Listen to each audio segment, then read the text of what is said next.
Hey guys, just a heads up, this is kind of I'm going in cold on this video, but this video is to express my opinion about Facebook's timeline. And first off, I want to say that it's basically their lifeline right now. If, you know, they should probably release it pretty soon, considering they're starting to lose their audience to their social networks like Twitter and Google+. And I don't know about you guys, but in my area, a lot of people are converting to Twitter and finding out that Twitter is kind of sweet. Which, I don't know, I found out that a while ago. A lot of my friends converted over to it. But now I know, like, all my Facebook friends have a Twitter and actively use it. So that was an interesting trend, but now Google Plus has come along, and people are finding that that just has... I mean, but beyond the fact that it's new, I mean, and with any social network, when it's new, people love it, just because it's the trending thing. Just like Facebook trumped MySpace for almost the exact same reason. But Facebook also had a clean interface, which was great. But Google Plus has an even cleaner interface and to some extent better features, and I'll go over that in another video. I just thought I really need to review Google Plus because I like a lot of stuff about it. But the great thing about this timeline is that it just gives a new spin, like a new way to do things on social networking. So it really will, when they release it, save Facebook for a little longer. I mean, right now it's definitely in danger of losing users to Google Plus because once enough people in one person's group of friends get to Google Plus and more people start slowly converting over, just like what happened with Twitter like I just described, you know, Facebook will slowly start to phase out because Twitter and Google Plus combined are just sucking users away from Facebook because it's repetitious. You know, you use it so many times and it just gets old and you want the next best thing, the newest thing. Because, you know, you're not on here to get a job done. You're on here to, I don't know, whatever the hell you guys do on Facebook.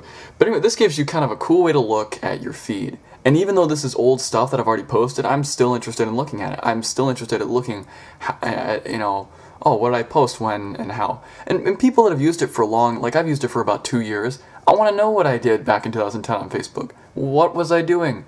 I was a pretty odd kid back in the day. I still am. So if I look back to the older years, I can. It's just interesting. And sorry, somebody was messaging me there. I probably shouldn't have gone in cold on this video. I have people texting me, messaging me. But see, this shows you all kinds of things, and I think they did a really good job at writing this timeline application that picks out important stuff that happened. And it's not just based on how many comments did it get or how many likes did it get. I don't know what other algorithms they use, but it definitely isn't just based on that. Because some of these things, they definitely didn't get a lot of likes and stuff, but they are pertinent to me. And you can actually X things out. If you don't want things to show up there, you can edit them and X them out, or you can bump them up to be more pertinent. I've used pertinent a lot describing this product.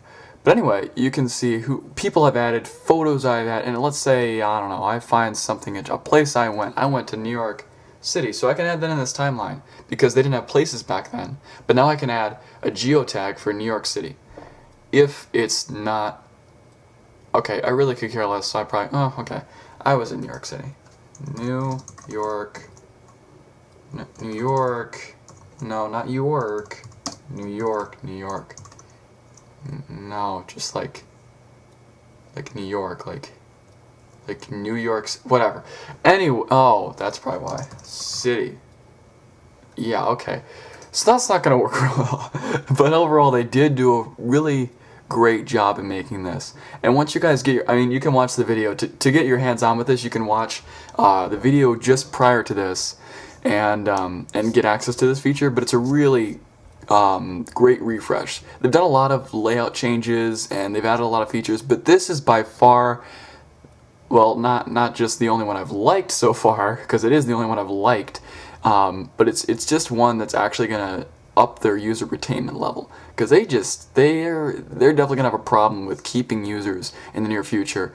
I think this will definitely keep them for a couple months more because it's just so interesting to look at. And plus this up here, I'm going to try to annotate it somehow in the video. This banner thing, this is good. I like it because it's kind of like how on MySpace people liked being able to edit their MySpace and add backgrounds and stuff. This adds personality to your profile, and that's one thing users like to do. And even if they don't like how MySpace did it, this is a clean, presentable way to do it. That is a ghetto friggin' photo, and it still looks very clean, very presentable on my profile. Anyway, I'm going to stop rambling so this video doesn't take an hour and a half to upload because I want to get it out there and do my Google Plus review. But go ahead and email me with your thoughts. It's cthurber@me.com. Yes, I'm using iCloud. I gotta make a video about that too. Or comment if you're on YouTube, or email me, whatever. And tell me what you think about this new timeline feature. And if you don't already have it, it's great. You should go get it. Go to my site at christhurber.tk and look at the video just under this one, and I'll show you how to get it while it's still in private beta. Thanks for watching. I'll see you in my next video.